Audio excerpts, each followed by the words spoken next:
box by pulling in the edges and not going all the way to the edge. I might go all the way to the edge because I'm on watercolor paper here, but you can be on any paper. And I'm going to use my lines that curve and go straight and curve and go straight, and I really am not concerned about where it's going. This is a exercise and a fun thing to do that you can do over and over. So never think that your paper is precious and that you don't deserve your paper. Just play around with it. And now I'm changing the color. I started with yellow and I get to change the color of my lines now.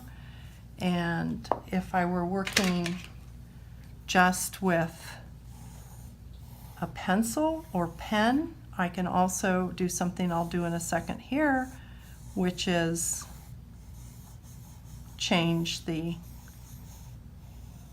thickness of the lines. So I can change this line to thick and that to thin and then this back to thick. And so I'm doing what's called line quality. I'm changing the quality of my lines. My lines and your lines are always great quality. It's not about is it a good quality or a bad quality. It's just very much about is it a fat line or a thin line or is it a broken line.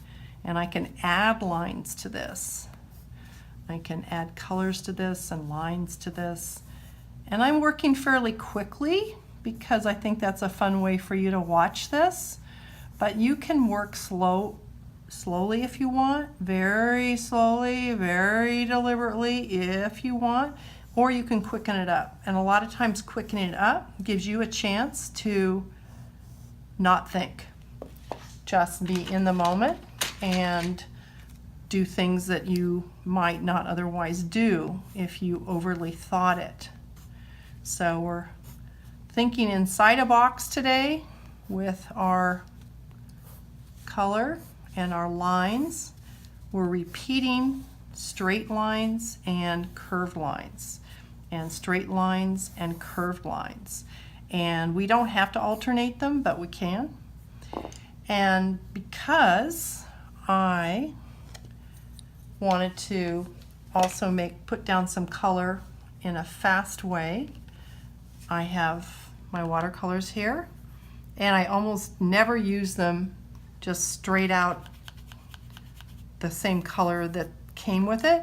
I changed the color here, and there's no way to do a wrong color here. You can just make different colors, make them with the colors that are close to them, or you can make them also with the colors, introduce colors that are across from them, not necessarily right next door to them. So I have a lot of color now, and I can come in. Notice that I'm going to make strokes, and then I'm going to get out of there. I'm going to come in and then get out of there.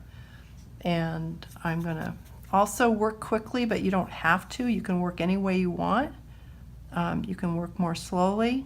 You can work as I am here with the tip of my brush, or I can get a lot of color on. Don't be afraid to get your color down to almost no color, because you can always go darker. So I can work like this. Now, you may think this is sloppy, and you've been taught that artists aren't sloppy, and you've been taught as a kid that you should not be messy. But if you get in and you get out and you do things quickly, you will work more with your innate kind of hidden artist self, and you might have a lot of fun doing that. Not against working slowly.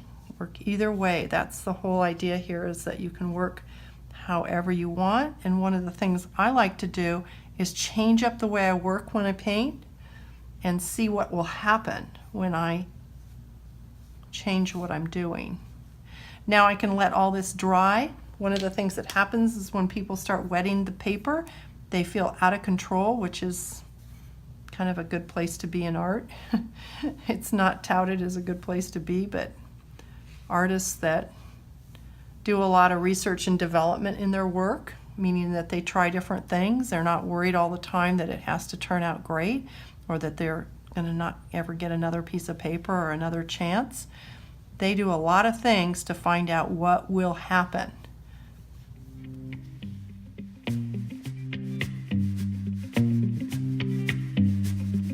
Going by feel